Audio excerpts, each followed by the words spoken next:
Coucou tout le monde, j'espère que vous allez bien. Aujourd'hui je vous fais un tuto pour débutants, vous allez voir que ça va être très simple et super rapide à reproduire pour un maquillage de journée.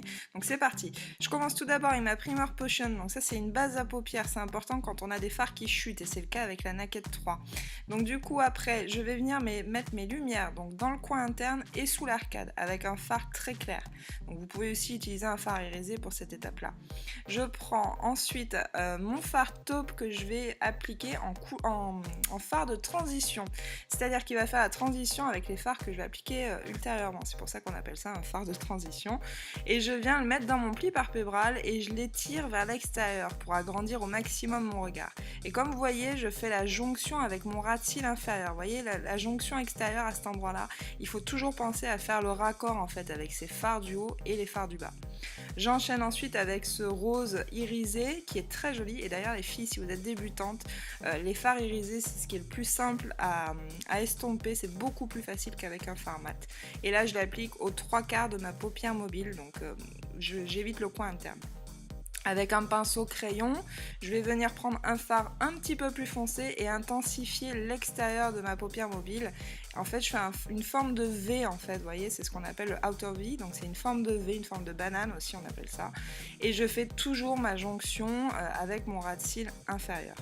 Et comme d'habitude, on n'oublie pas d'estomper, plus vous prenez du temps à estomper vos maquillages et plus le résultat sera joli, on n'oublie pas. Donc je prends ensuite un fard irisé plus clair que je mets en lumière dans le coin interne de ma paupière mobile, et l'étape indispensable à mon avis, je le fais tout le temps ça, franchement essayez d'intensifier toujours vos maquillages avec un fard qui est plus foncé, donc là j'ai pris le Black Earth mais un fard noir ça irait très bien, et je l'applique vraiment en ras de cils, vous voyez, avec un pinceau biseauté, par petits tapotements, je lisse pas en fait, je fais des petits tapotements et je réintensifie petit à petit, vraiment par petites touches, juste l'extérieur en fait, mon ras de cils avec l'extérieur pour donner une impression de volume un petit peu à mes cils. Et là je l'estompe un petit peu sur l'intérieur et un petit peu en étirant mon regard.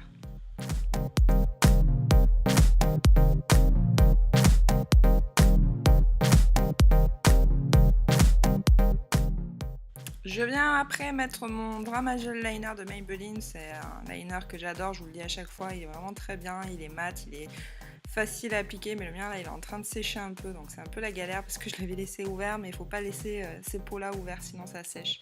Voilà, donc là je fais mon trait d'eyeliner.